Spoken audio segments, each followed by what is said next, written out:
The lipstick on my collar wasn't my wife's shade. That was the first thing I noticed when I picked up my dry cleaning on a Tuesday afternoon. My shirts had been mixed with someone else's order, or so I thought, until I recognized the monogram on the cuff. These were my shirts, and that coral pink smudge on the inside collar of my favorite blue Oxford belonged to someone who wasn't Rachel.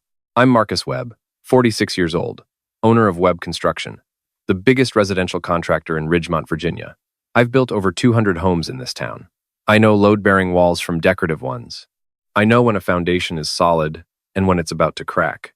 And standing in that dry cleaner's parking lot, holding my own shirt like a piece of courtroom evidence, I knew my marriage was about to collapse. Rachel and I had been married for 19 years. High school sweethearts who made it official the summer after college. She was beautiful, charming, the kind of woman who could walk into a room and make every man forget his own name. For most of our marriage, I'd considered myself the luckiest guy in Ridgemont. We had a nice house on Maple Hill, a successful business, and our daughter Lily, who was 17 and already smarter than both of us combined. But lately, something had shifted. Rachel had taken a part-time position at a boutique real estate agency downtown, working for a guy named Derek Sloan. Derek was one of those men who peaked in college and spent every year afterward trying to recapture the glory. Drove a black Porsche Cayenne he definitely couldn't afford on a small-town realtor's commission. Wore suits that were too tight and cologne that arrived in the room 5 minutes before he did. Rachel talked about Derek constantly. Derek closed another big deal. Derek took the whole office to lunch at that new Italian place. Derek thinks I have a real talent for staging homes. Derek. I didn't say anything. I watched. That's what 20 years of construction teaches you. Before you swing a hammer, you study the blueprint. Before you tear down a wall, you figure out what's behind it. I started with the phone bill. Our family plan showed Rachel's usage had tripled over the past 3 months. Hundreds of texts to one number, most of them between 10 p.m. and 1 a.m. The hours she claimed to be reading in bed while I fell asleep watching SportsCenter. I didn't recognize the number, but a reverse lookup confirmed what I already suspected.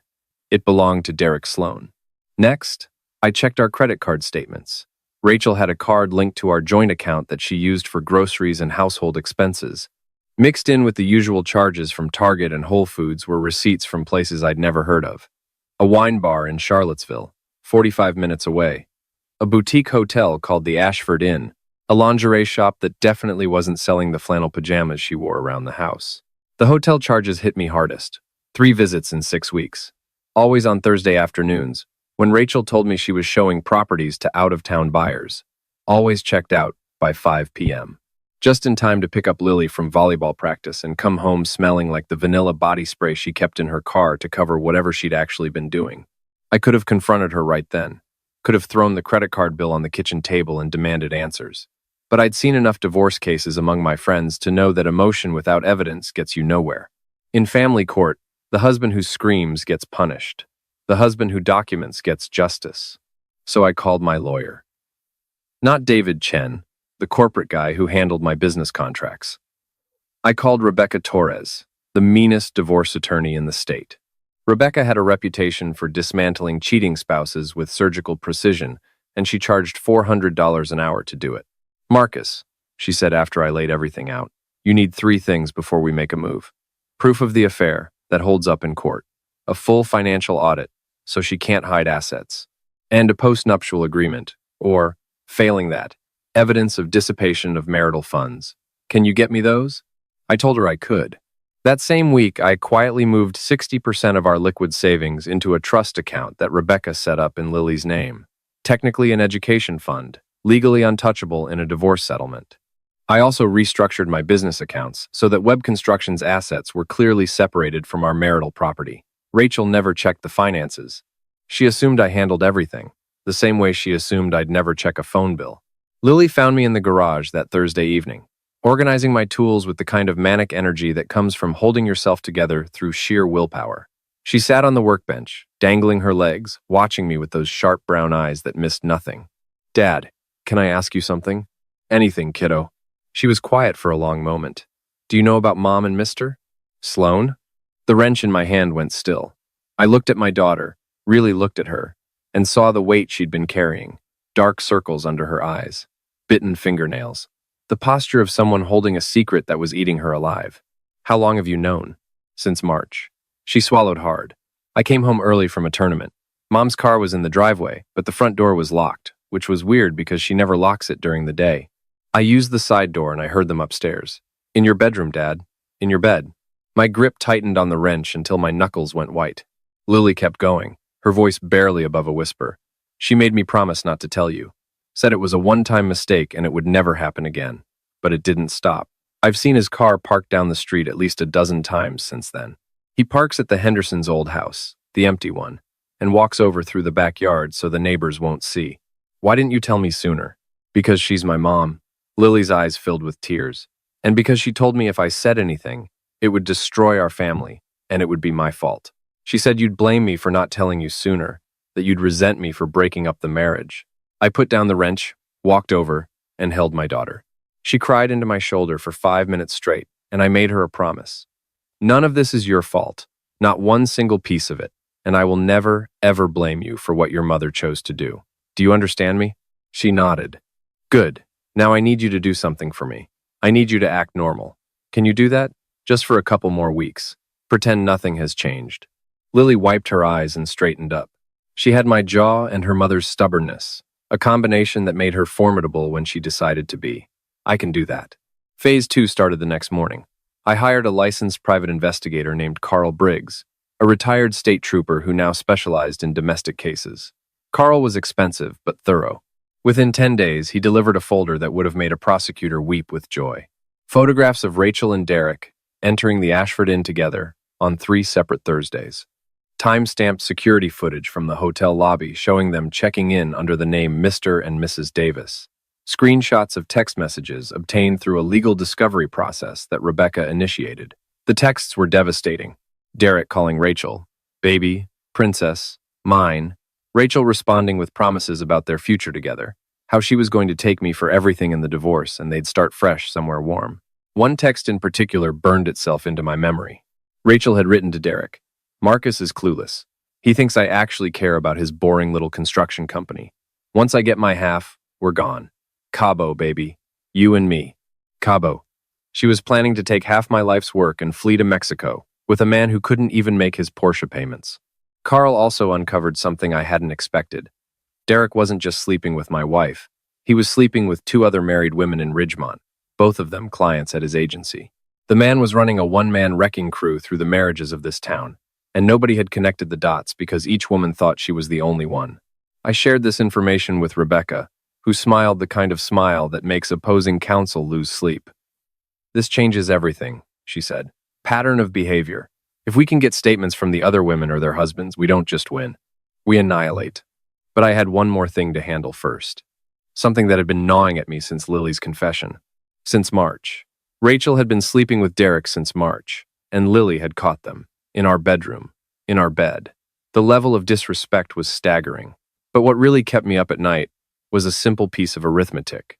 If Rachel had been unfaithful since March, and possibly longer, then there was a question I needed answered before I did anything else. I ordered a paternity test. Not because I doubted Lily was mine. She looked exactly like my mother. Same eyes, same dimple, same crooked smile. But because Rebecca said it would eliminate any leverage Rachel might try to use in court. If she was going to claim I was a bad father, I wanted DNA proof that I was her father at all. The results came back 10 days later. Lily was mine. 100%. The relief I felt was physical, like a weight lifting off my chest. But the test also confirmed something else. I was done hoping this would resolve itself. Done giving Rachel chances she didn't deserve. I changed all the locks on the house on a Monday while Rachel was at work. New deadbolts, new keypad on the garage, new code on the security system. I moved her clothes into the guest room and placed a copy of Carl's photographs on the bed, arranged neatly in a manila folder with a sticky note that read, "We need to talk." Rachel came home at 6:15. I was sitting in the living room, waiting. I heard her try the front door, fail, try again, then ring the doorbell with increasing agitation. I let her ring 3 times before I opened it. "Why are my keys not working?" she demanded, pushing past me into the foyer. "Because I changed the locks." "What? Why would you do that?" I gestured toward the guest room. "There's a folder on the bed. You should look at it before we continue this conversation." She stared at me, and I watched the calculation happen behind her eyes. The quick inventory of lies, trying to determine which one I'd uncovered. Then she walked to the guest room and closed the door. I could hear her through the walls. First silence, then a gasp, then the sound of photographs being shuffled frantically, then a long, terrible pause followed by a muffled sob that might have been genuine and might have been performance. With Rachel, I could no longer tell the difference. She emerged 10 minutes later, her makeup intact but her confidence shattered. She tried 3 different approaches in rapid succession. First, denial. Those photos are fake. Someone is setting me up. Carl Briggs is a licensed investigator with 20 years of experience. The metadata on those photos is time-stamped and geotagged. Try again. Then deflection. You had no right to spy on me. This is a violation of my privacy. A wife spending marital funds on hotel rooms with another man isn't a privacy issue, Rachel. It's a financial one. My lawyer agrees. Finally, manipulation. She moved close, put her hand on my chest, looked up at me with wet eyes. Baby, please. It was a mistake. Derek means nothing to me. You're my husband. You're the only man I've ever really loved. We can fix this. We can go to counseling. I removed her hand gently but firmly. I know about the texts, Rachel. I know you called me clueless. I know about Cabo. And I know Derek isn't just sleeping with you. He's running through half the married women in this town. So whatever you think you have with him, you're sharing it. The color drained from her face. That's not true. Ask him. Better yet, ask Janet Pollard or Michelle Vega. They might have some interesting stories to share. Rachel's expression shifted then. The soft, pleading wife disappeared, replaced by something cold and cornered. Fine. You want a divorce? I'll give you a divorce. But I'll take the house, the business, everything. My lawyer will bury you. Your lawyer will try, I said. Mine will succeed. I've already separated business assets, established a trust for Lily's education, and documented every dollar you spent on your affair. In Virginia, adultery is grounds for denial of spousal support. You won't get alimony. You won't get my business. And based on the evidence I have, you'll be lucky to get a fair split of the marital home. She grabbed her purse and headed for the door. You'll regret this, Marcus. I already regret 19 years of trusting you. That's plenty. The divorce proceedings moved fast after that. Rachel hired a flashy attorney from Richmond who tried to paint me as a controlling, emotionally abusive husband who drove his wife into the arms of another man. The narrative was predictable. Poor Rachel, trapped in a loveless marriage with a workaholic who cared more about his business than his family. Rebecca demolished it piece by piece. She introduced the private investigator's evidence, the hotel receipts, the text messages, the pattern of lies documented through phone records and location data. She called the bartender from the wine bar in Charlottesville, who testified that Rachel and Derek were regulars who couldn't keep their hands off each other. She presented the financial records showing Rachel had spent over $12,000 of marital funds on the affair, hotels, restaurants, lingerie, a designer watch she'd bought Derek for his birthday. The judge, a no-nonsense woman named Patricia Howell, looked less and less sympathetic to Rachel with each piece of evidence. When Rebecca introduced the text where Rachel described her plan to take half my assets and flee to Cabo, Judge Howell's expression hardened into granite. But the moment that sealed everything came from Lily. She'd insisted on providing a statement against Rachel's objections. In a steady voice that made me prouder than any trophy or diploma ever could, my daughter told the court how her mother had forced her to lie, had manipulated her with guilt and threats, had used her own child as an accessory to her betrayal. She told me it would be my fault if the family fell apart, Lily said. She made me believe that keeping her secret was protecting us. I was 17 years old, and my mother made me her accomplice. Rachel's attorney objected. The judge overruled. Rachel stared at the table, unable to meet anyone's eyes. The ruling came down 3 weeks later. Rachel received 30% of the marital home's equity, nothing else. No alimony, per Virginia's adultery statute. No claim to web construction or its assets. No access to Lily's education trust. The judge cited Rachel's deliberate deception, misuse of marital funds, and emotional manipulation of a minor child as factors in the decision. Rachel walked out of the courthouse without looking back. Last I heard, she moved to a rental apartment in Charlottesville. Derek dumped her 2 weeks after the divorce was finalized when Janet Pollard's husband went public with his own evidence of Derek's affairs. Derek's real estate license was suspended pending an ethics review, and his Porsche was repossessed by the bank in January. But the real ending isn't about Rachel or Derek.